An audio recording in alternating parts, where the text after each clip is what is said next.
Welcome to the Diary of Discovery, the podcast where we delve deep into the human experience of healing and transformation.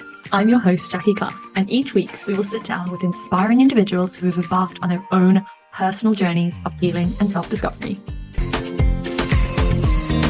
From overcoming trauma to navigating life's challenges, our guests share their raw and honest stories, offering insights, wisdom, and hope to all who tune in. So grab your favorite cup of tea, find a cozy spot, and join us as we uncover the power of resilience, courage, and the pursuit of authenticity. This is the Diary of Discovery. Okay, welcome back to the podcast. We are welcoming Nadine today to be our wonderful guest. So, Nadine, please tell everyone where you're from and what you are. Well, I am Nadine, as you quite rightly say, and I'm in England. I'm in Hastings on the south coast. And I'm here just to really share everything I've learned along the way. This is all about healing, isn't it? And there's a lot to discuss, isn't there, about that? So I'm really happy to be here with you. Thank you for inviting me. Amazing. Thank you so much for being here. I absolutely love the space that we create to talk about healing. And we're going to start at the beginning, as we always do, with what led to your healing moment? Like, what was the start of the journey for you? Well, I've got to be honest with you. I was quite resistant to healing years and years ago, and we are talking decades here. I'm not a young lady. I've been doing this for a long time. But for me, the healing really needed to start. And this was the universe, my body may be telling me that I needed some healing. And it was when I really hit rock bottom, when I started to feel that my health and my sanity was not going to manage to come through the way I was treating myself. That's when I started to think I need to do something. And I didn't think I needed healing. I just knew I needed to do something because I couldn't go down any further.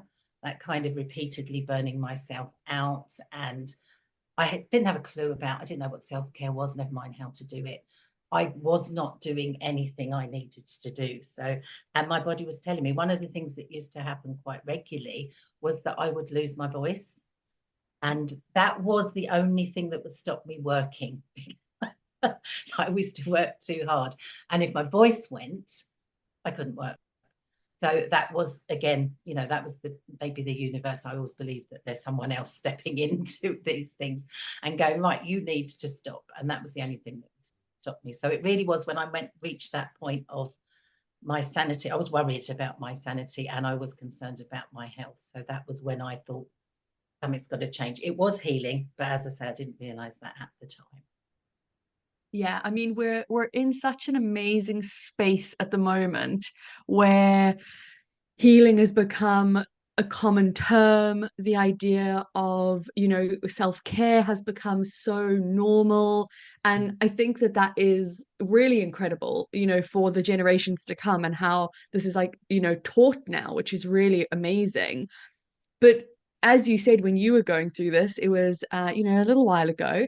And like, what was that like? Sort of trying to figure this out for yourself and not really have anywhere to go or like any guidance. Mm. It's tough. It was really tough. And I was one of those people that pretended everything was okay. And I was really good at that. I was so good at just keeping going, doing everything, the eternal people pleaser is how I used to describe myself. Again, I didn't know that term at the time, but I can see that now.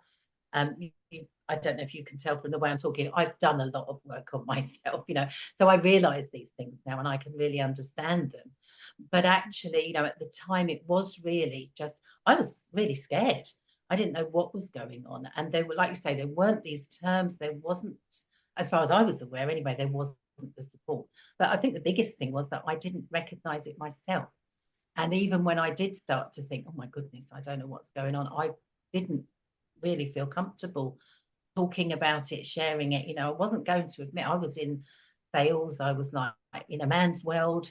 And to admit that I couldn't cope with something was not going to happen.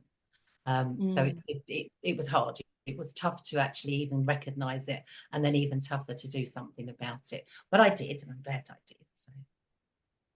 Oh, absolutely. And like, how did you start to sort of embrace I mean, I always call it my darkness, but like that fear, Mm. that part of you that you didn't really know how to deal with, like how did you actually start to embrace that more and more and like come to that healing?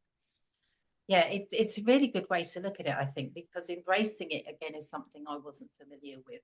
But it's the start of looking after yourself, isn't it? And I did realize I'm so much of a person who thinks, as I said earlier, I can do everything. But I thought I'm the one that needs to do something about this. And I did think I was the only one. I do realize now that there's lots of other people to help. But to start with, it was, and I really had to embrace, and as I say, I love that term, so I'm going to use it again. I had to embrace my fear. I had to embrace the side of myself that I was not accepting. Things Mm. like, I said earlier, I was a people pleaser, that led to me being a liar. I was someone who'd never told the truth. There was, I recognize now, a lot of shame in the way that I was feeling. I felt ashamed. I felt I needed to hide that. I wasn't being true to myself. As I say, I was lying, and lying, I sort of like to think for good reasons, but still lying. And then actually feeling, I was so scared of my fear, if that makes any sense. I didn't want to go there. I was scared of my feelings. So I Mm. really had to embrace this, realizing that I'm not capable of doing everything, that I do need some help. That was hard to accept. Realizing that I was so scared, admitting I was scared. I took me ages to admit to anyone out loud that I was scared, but even just Mm. to myself to go, oh my God, I'm terrified. But I didn't know Mm. what I was scared of. So it's all that uncertainty. So embracing all of that and really being prepared to face whatever I was going to face. And that took a lot of time. So I did get to learn how to embrace it all. But that was really hard as well. So it was, yeah, but I had to embrace that, the dark side of myself, all the things I was hiding and I didn't want to admit.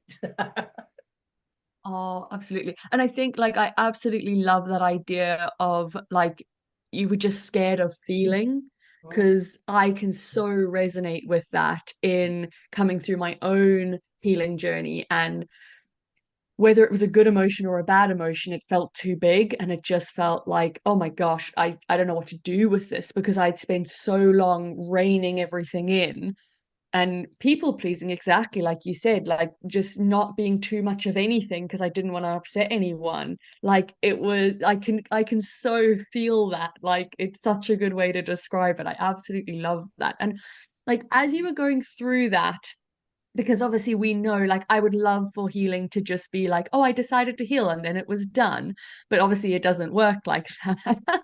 So, like, were there moments as you went through where you'd like resigned yourself to the fact that you were going to do this, you were going to like go through, and then you kind of backstepped and thought, oh my gosh, I don't know if I can actually deal with this. I don't know if I can make it. Yes, every step of the way, constantly. That was me. I was so resistant to it all. Let me tell you something that might make you laugh, but it's so true of what you're saying.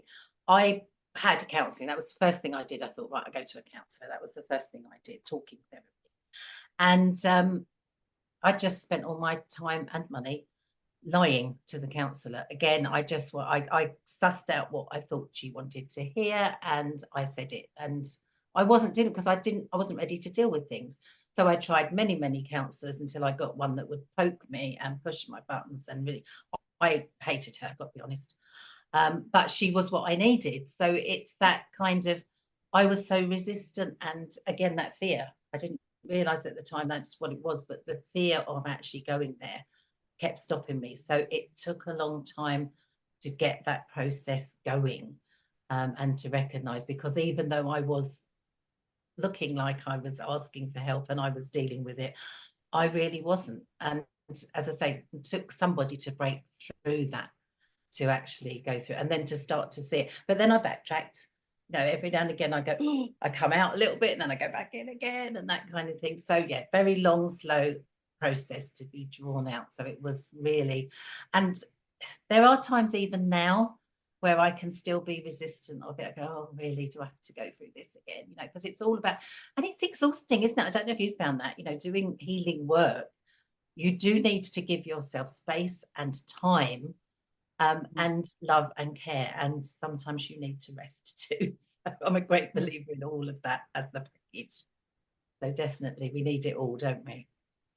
Yeah, yeah, no, I mean my whole outlook on life is balance, as you know. So I completely agree that there are times to heal and there are times to rest and there are, times to say actually now's not the right time and that's okay. Yes. Because it can't all happen at once. Mm, exactly. Having said that, though, when I say rest, again, I didn't realize, but I really do now. Rest is part of the process. When you do give yourself that space and that time and you appear to be doing nothing, that classic, that's when it matters, and I'm into meditation now and mindfulness, and actually those moments of meditation where I am still and quiet and I give myself that, that's when the things come up, that's when things process. And I do Mm, understand that now, that it doesn't always come like when I was talking to the council. I don't have the, oh, wonderful aha moments, but I might mm, later on when I'm being still or walking in nature or something like that, when you give yourself that time. And again, mm, what I said earlier, I never gave myself any time. I worked all the time. I never ever gave myself peace, stillness, anything like that. So once I started to step into that, mm, I mean, the first thing I did to give me that kind of mindset was Qigong, which is a form of Tai Chi. And I started to realize that actually there's peace and although we were mm. physically moving, there was stillness in that. That was my first introduction to that kind of way of being. So that was wonderful. Oh my gosh, I love that so much. And do you think that that sort of idea of allowing rest was the biggest change in your outlook on how your life was before to how your life was now? Or do you think there was something else? Do you know, part of it, yes, I would say it definitely was. Because again, I was resistant to rest. I thought I had to be on the go all the time, and the world would stop if I stopped, because I'm that important. The classic, the world can't keep going if I take a little break. I'm sure people can resonate with that one. But for me, I think actually what changed the way that I approached this and the way that I dealt with this was there was a lot of actually feeling that I was worth something, that actually I had some value.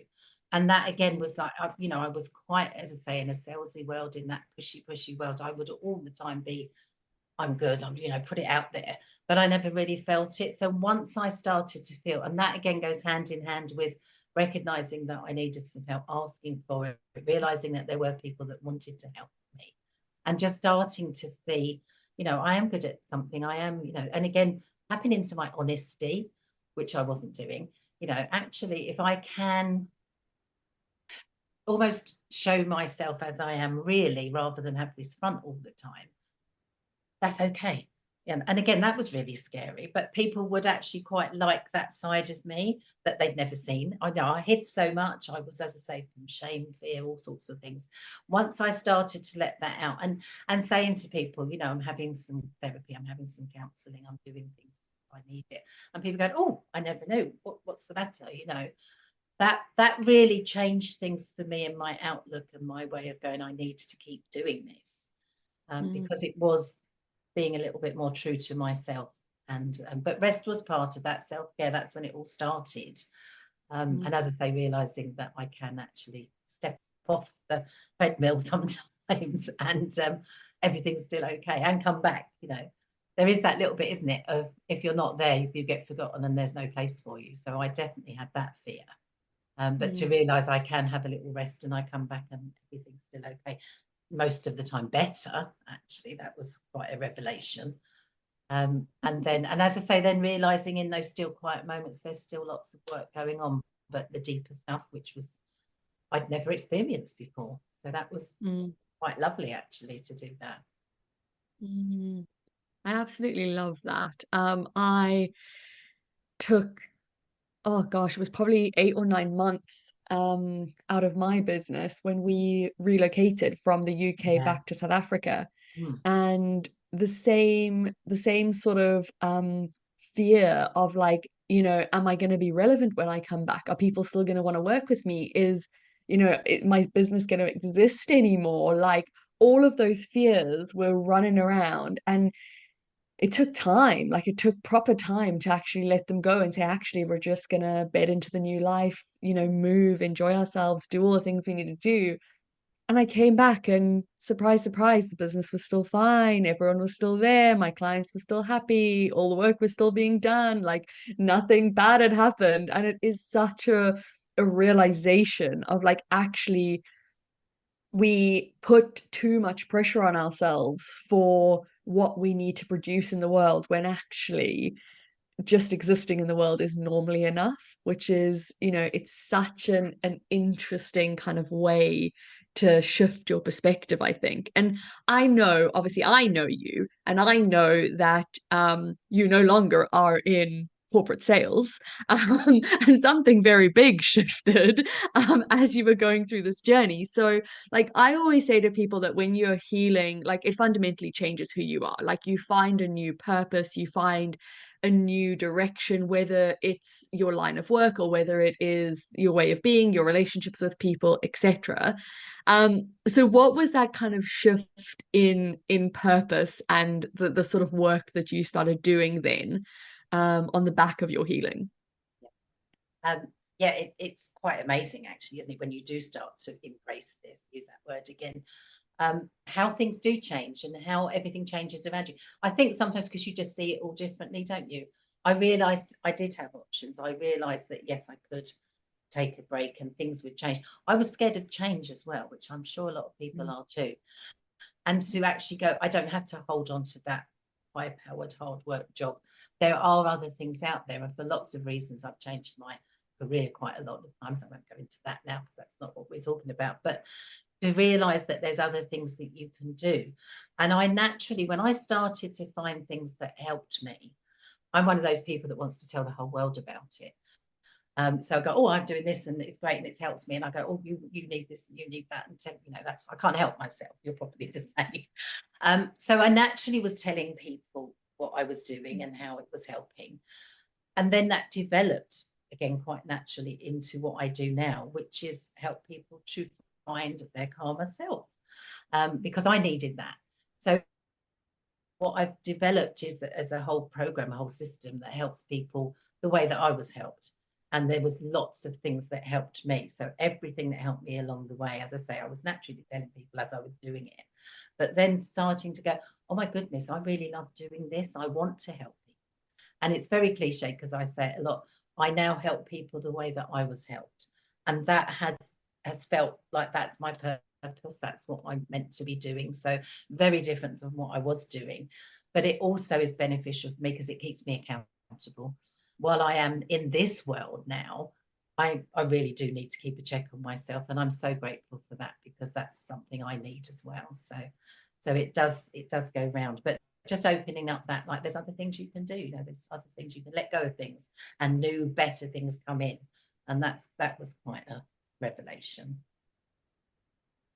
Oh, I love that. And I mean, like I've known your business for multiple years now. I've known from before we were hit with the horrible C word and we were all allowed to be out in person networking and we used to network together. And it's so interesting because when I hear you talk about how you were at the beginning of your healing journey, I can't even imagine that woman. Like, I can't even imagine you not just being your authentic self and saying how you feel and what you want. Like, from everything I know about you, that's just not who you are at all, which I think is so testament to the work that you've done and continue to do kind of as you go through. So, my question would be like, what is your advice for somebody who's just starting their journey, who's just realized that they need a heal, who is in that kind of fear and is a little bit scared of everything, and they just want some, maybe, some practical, some thought, like what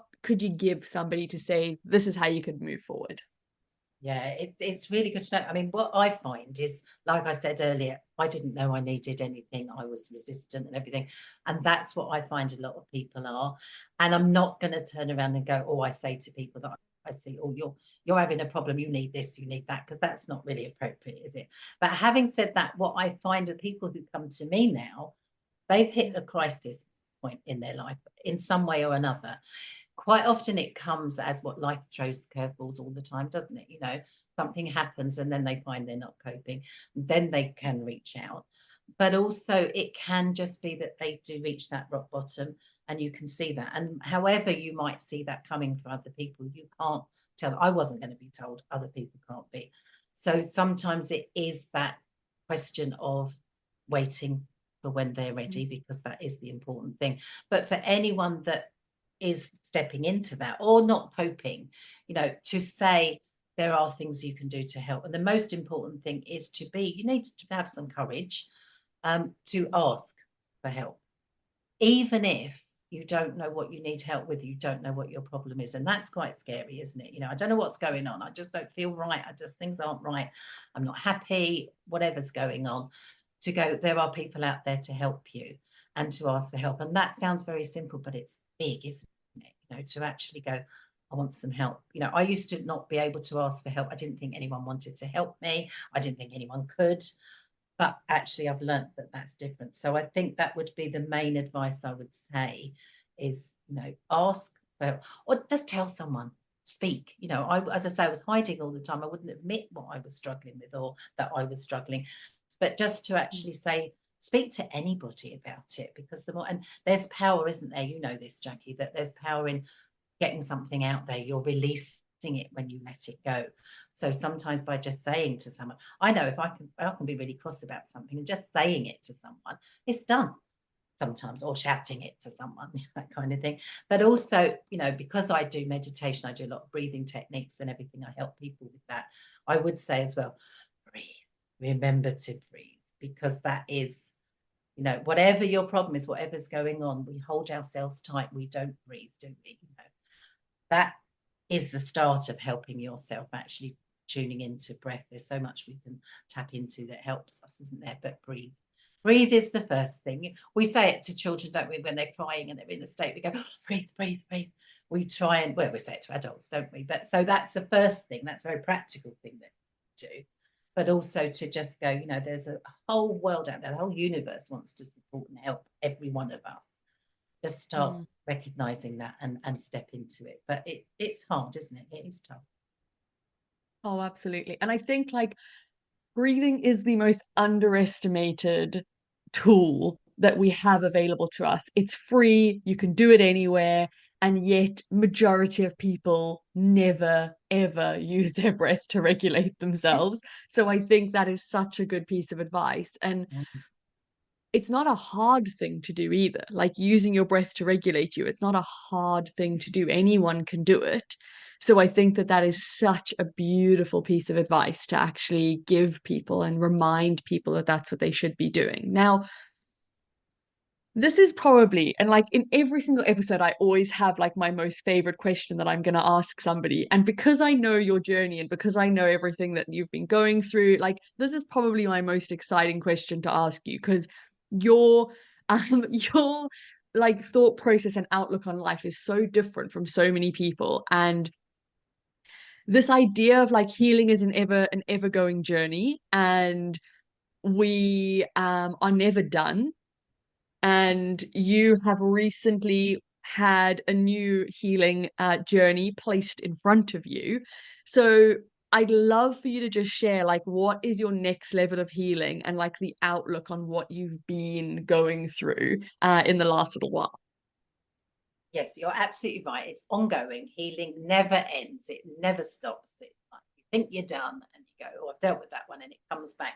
And do you know what I think, Jackie, is that you think you've learned, and then it's something kind of you get an opportunity. I say an opportunity because I'm putting that positive take on it. An opportunity to go through that again and just look again and go, have I done what I need to do? Cross as it makes me, frustrated as it makes me, that it keeps coming back. Things keep coming back until you've gone. But just so that people know, because you've hinted at it very beautifully, I had a cancer diagnosis at the end of 2022.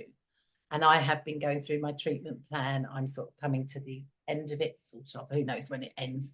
It probably doesn't end. It changes your life. It doesn't end, but that's okay. So I have had an opportunity to revisit my healing. because I've had to revisit my fears, my insecurities, everything, it put me in that like panic, panic, panic situation. Like people that have gone through it will understand, and people that love people that go through it understand. So my healing has stepped up another level. Again, it's that opportunity to look at things I thought I knew, things that I took for granted. I'm at that level. This hit me, and then it's like, okay, threw my world completely off balance. And it's like, right, what do I need to do now? And revisit all of those things that I did in the past that I thought I'd done with, stepping into it. As I say, I've got my own method, my calmer self method, that I have lent into heavily. All of the things that I help other people with, I've used myself again and again and again. And I know how brilliant they are because they work. So it is that idea of there's going to be something. And I'm not saying it to scare people. People aren't going to get cancer because they need to learn a lesson. But this is what's happened to me. It's my experience.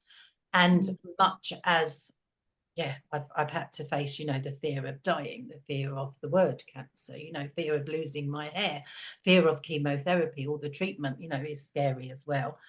I've stepped into all of those with all the things that I learned from the past. I'm so grateful that I've had all those things, to go, okay, I'm scared. Okay. And I can admit it. I can ask for help. I can do, I've got a wonderful medical team around me, but I've got a wonderful holistic team around me too.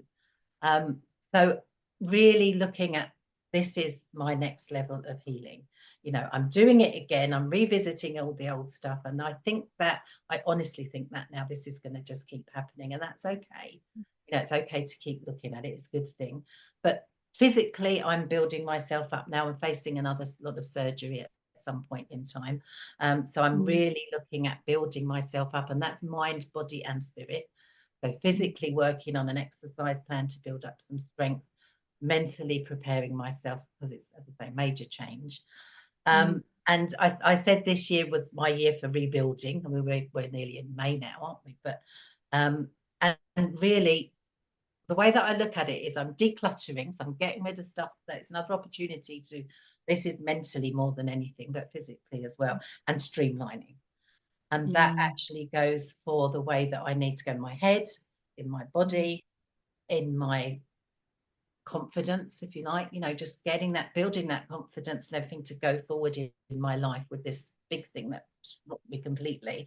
And resilience is a word that I think is used a lot now, but building up my resilience for really stepping into the next part of my life, and it sounds very weird, but I'm quite grateful that I've had this shake up to really look at things again and build up and really look after myself better than I was. I thought I was, but there's always another level, isn't there? You can always go a bit more. And look, at my business is evolving in the same way too. It's going to change a little bit because of what I've been through, and why wouldn't it? We keep that flow going, don't we? So that is my next level of healing, continuous.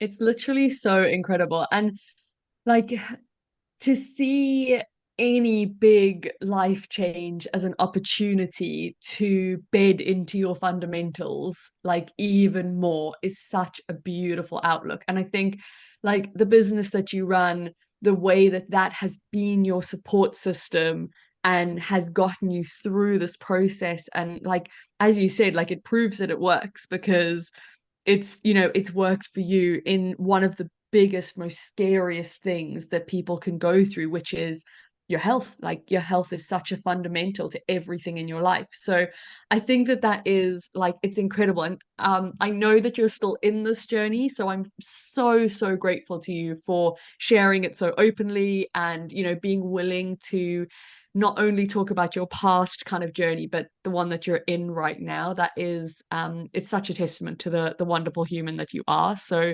thank you for sharing. Like, we've absolutely loved it. Um, do you have any final words, thoughts, like anything you want to leave our listeners with before we wrap up our session for today? Well, I want to say thank you to you for this opportunity. It is, as I said earlier, my go-to is to hide and not share, but this again is another way of me, like, I will share because I know that it helps me to not hide, but it also helps others.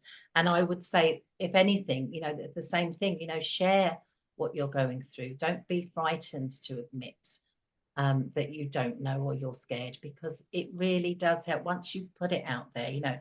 It takes courage to do that. But anything that you're going through, anything that's happening, apart from like we said, very simple, we forget to breathe. That there's a lot we can do to help ourselves, but stepping into, and don't be afraid, like you said, about taking time away. I'm not working on my business at present. I haven't been for over a year now, but I know that it's going to be there when I come back. So we can always step away, whatever's going on in our life, step away to look after number one, which is you, and everything will fall into place. And that would be my, probably putting it in a nutshell, which I didn't do just then. Look after number one first, and everything else will fall into. Oh, I love that so much. Okay, on that beautiful note, we're going to wrap up today's podcast. Thank you so much for joining me, Nadine. It has been an absolute honor. Thank you. Thank you for listening to another inspiring episode of The Diary of Discovery. If you found value in today's conversation, don't forget to subscribe to the podcast and share it with your friends, family, or anyone else you think might benefit from the stories of hope and transformation. Your feedback means the absolute world to us, so please take a moment to leave a review on your favorite podcast platform. Your reviews help us to reach even more listeners and continue to bring this meaningful content to the world. Until next time, remember, your healing journey is valid. You are never alone, and you have the strength to get through this. Keep shining bright, and we'll see you in the next episode of The Diary of Discovery.